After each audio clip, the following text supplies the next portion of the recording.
The purpose of this podcast is simple. We want you to get to know your doctor before meeting them in person. Why? Because you're making a life-changing decision and time is scarce. The more you can learn about who your doctor is before you meet them, the better that first meeting will be. There's no substitute for an in-person appointment, but we hope this comes close. I'm your host, Eva Shea, and you're listening to Meet the Doctor.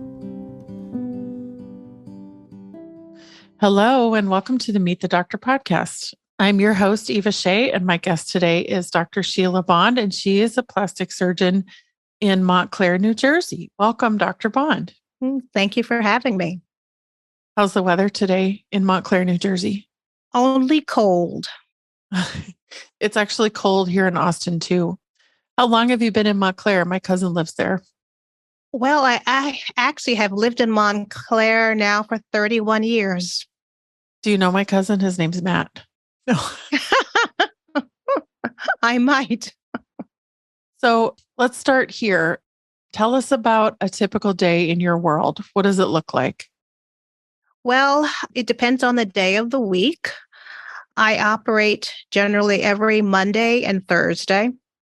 My surgery schedule, I start at 7:30 in the morning, and depending on the number of cases, I finish up at around 3 or at 5 o'clock in the evening. Most of those cases are done at the hospital because they are the larger cases that I do. On Tuesday and Wednesdays, I see patients in the office from 9 o'clock until 5. And then on Fridays, I do procedures here in my office as well as see patients. So it's a full week. Which day of the week is your favorite day? My operating days. And so you said larger cases. When you say larger cases, what do you mean by that? The cases that take 4 hours, 5 hours, 6 hours to complete. Body surgery, like tummy? Yes. The mommy makeovers, the tummy tucks, the breast surgeries, the surgeries that require general anesthesia. What kinds of things do you take care of just in the office without needing to go to the hospital? I have a smart liposuction machine, so I will do smart liposuction to the neck, to the arms, to a small abdomen, to the back. I will also do upper lid blepharoplasty here in the office, pretty much the smaller procedures. So when I think about you in the office, I see other people around you, and I wonder if you could tell us about your team a little bit. Well, I have a team that has been with me for many, many years. I have a medical assistant who's been with me. I don't even know how long she's been with me. I have a receptionist, and I have as well a patient care coordinator and another receptionist. And my nurse recently retired after being with me for 20-something years. Wow. That's like having a family member retire. Yes. So if I was a patient calling your office, who on that team do you think that I would reach first if I was calling? You'd probably reach either the receptionist or my patient care coordinator. And what are their names? Kathy and Ramona. So do you have an all-female team too? Yes, I do. So as a female plastic surgeon, I think you have a unique perspective. What kinds of things do you find different as a female surgeon than you would your male counterparts? I think my patients and myself, we relate to each other better and faster. So we don't have to discuss as much as what the problem is, because yes, I know what it means to have fat roll over your bra strap or, have too much belly fat. And so it is just an easier conversation. We laugh a lot during our consults. So it's just pleasant here. It's a nice atmosphere. And that's one thing our patients say, they feel a nice vibe here in the office. I think when you have a staff that stays with you for that long, It's my favorite analogy for that is like when you take your kids to daycare for the first time, it's terrifying, but then you find out that those people have been there. If you know they've been there for decades, then Hmm. somehow that makes it much safer and easier to do. They're not going anywhere. Right. That's correct. That stability is really important. So, if I was to come for a consultation, how much time would you spend with me and who would be in the room? Well, generally, my medical assistant, whose name is Angela, she sees you first. Well, actually, my receptionist sees you first. You fill out the paperwork, say that form with your information is then given to my medical assistant. She looks it over. She kind of asks you questions about it. She will take your photographs at that time after giving you a gown and a photographic panties kind of thing. So she gives you those and then steps out of the room, goes back into the room, takes your photographs. And then I come in. I look over your paperwork also. I sit down and basically we have a conversation. I ask, why are you here? And they tell me. And then we discuss the options and I examine you. I tell patients the pros and the cons and what my recommendations are. It's a pretty lengthy consultation as your first consultation. It may take between 15 minutes to 30 minutes. After that, you get dressed, you come out, and you meet with the patient care coordinator, Ramona, to discuss fees and see if it's something that you're ready to start the process on. Is there a certain kind of patient or person who you find is drawn to your style that comes in? Is there a pattern in the kind of people that are coming to see you that you've ever noticed? Well, I find that patients are very well informed. They've read my reviews. They know who I am.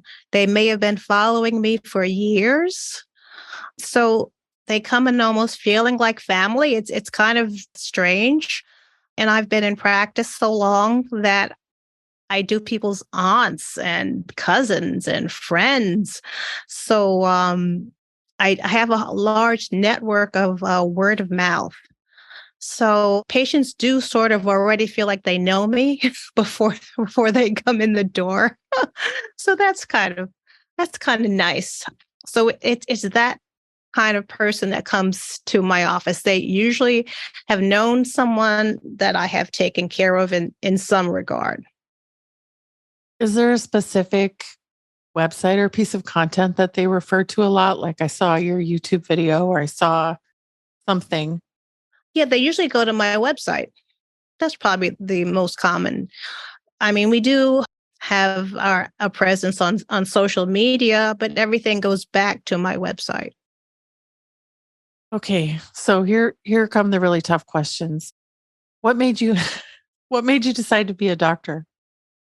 Oh, well, I decided to be a doctor very young in life. At the age of 14, I worked as a candy striper in a nursing home.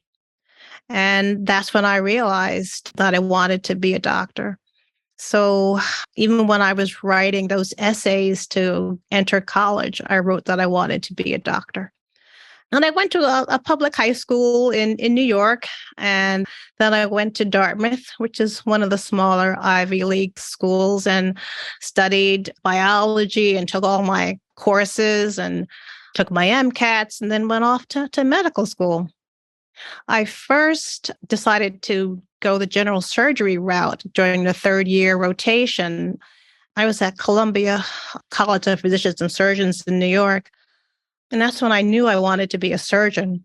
So I applied for a general surgery after that, and I was accepted into a general surgery program, which back then you needed 5 years of general surgery before you were able to get into a plastic surgery program. So I did my 5 years of general surgery and then my 2 years of plastic surgery.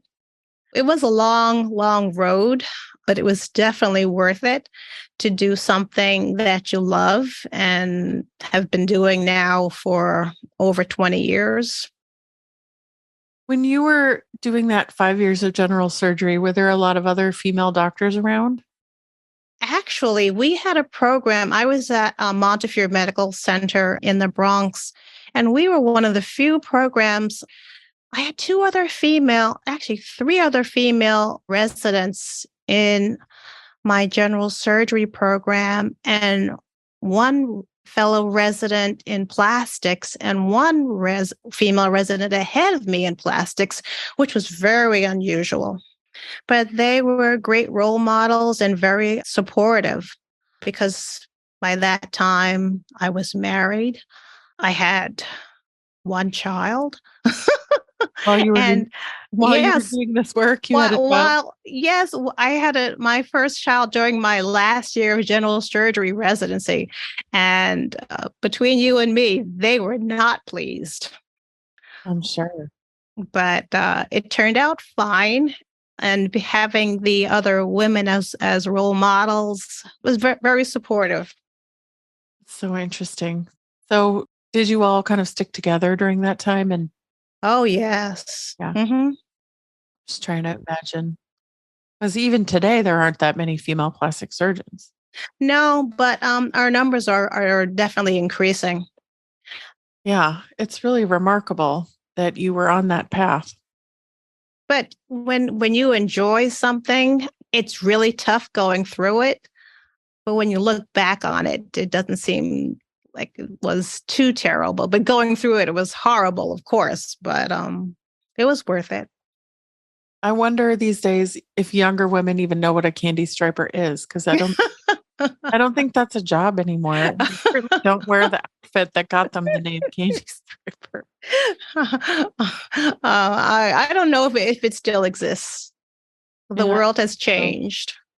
was there anything about being around nursing home patients at that time that stuck with you?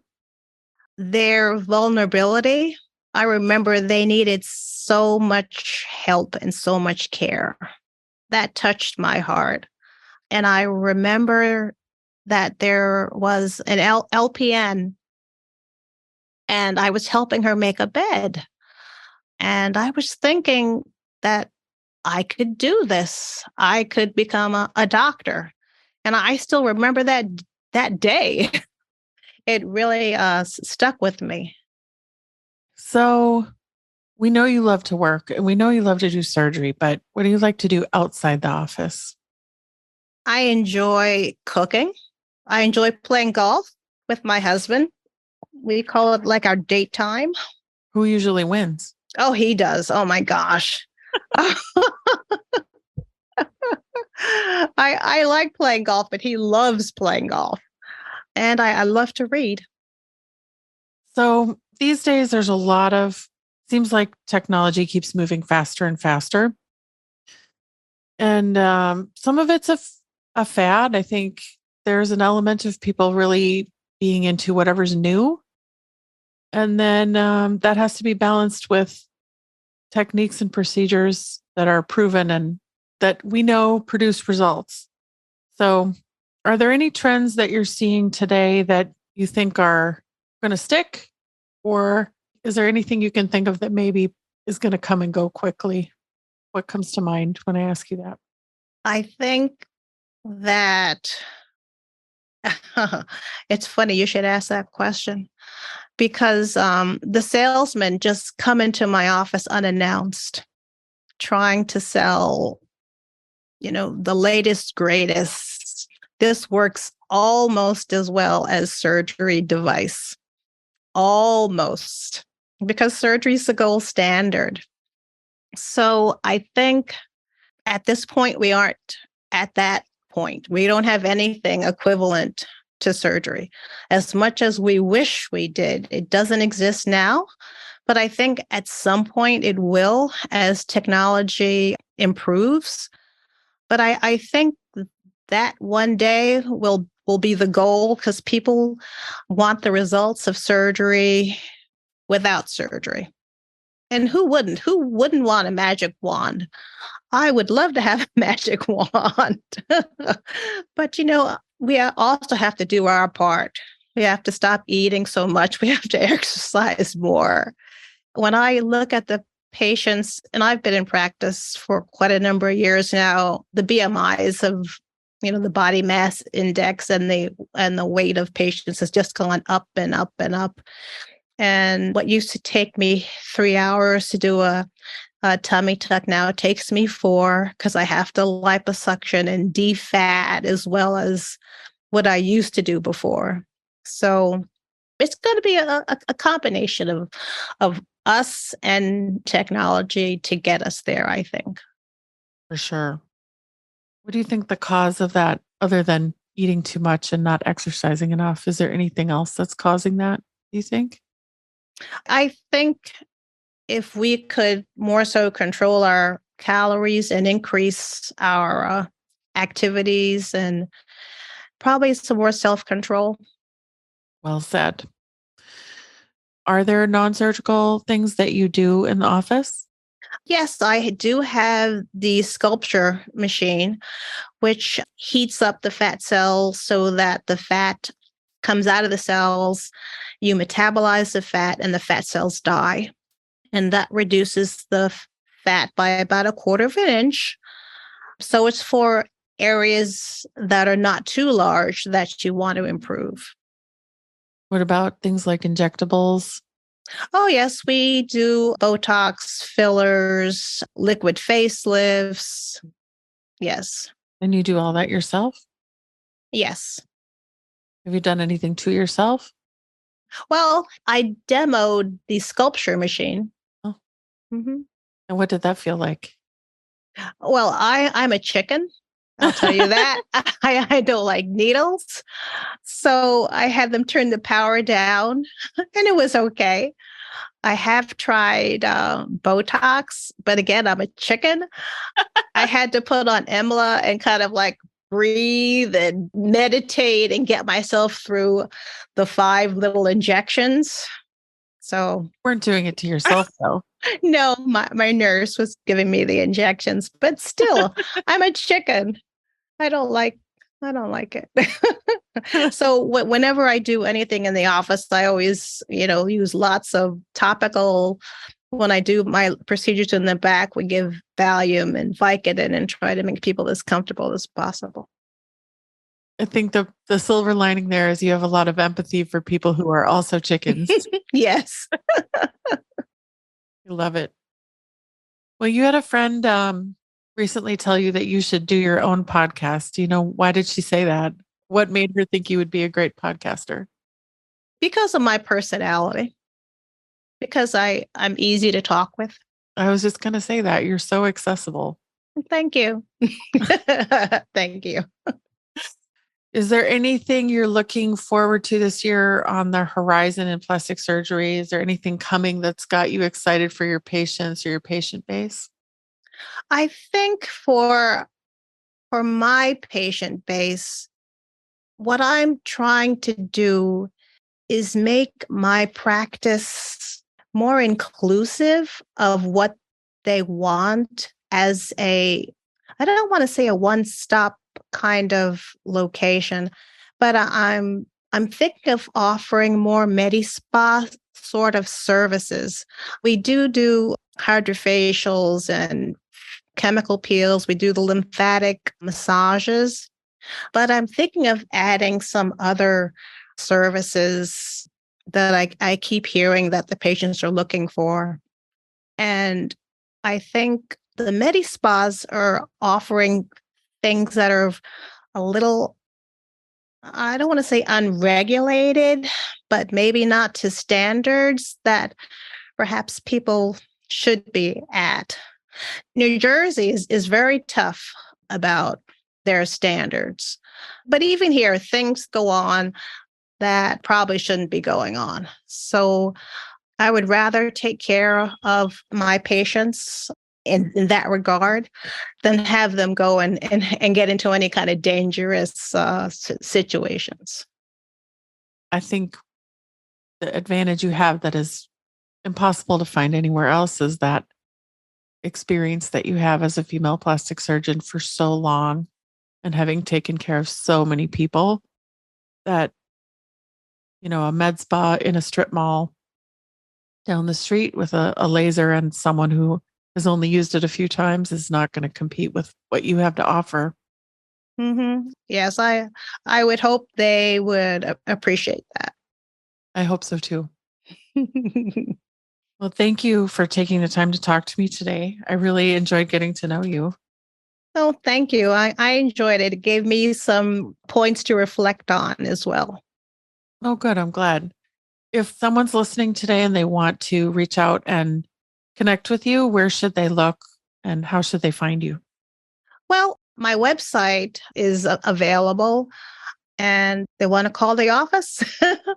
I'll give you the office number as well. Sure. It's 973-509-0007. And the website is bodyandfacenj.com. Yes. If you're considering making an appointment or are on your way to meet this doctor, be sure to let them know you heard them on the Meet the Doctor podcast. Check the show notes for links, including the doctor's website and Instagram, to learn more. Are you a doctor or do you know a doctor who'd like to be on the Meet the Doctor podcast? Book your free recording session at meetthedoctorpodcast.com. Meet the Doctor is made with love in Austin, Texas, and is a production of The Axis, TheAxis.io.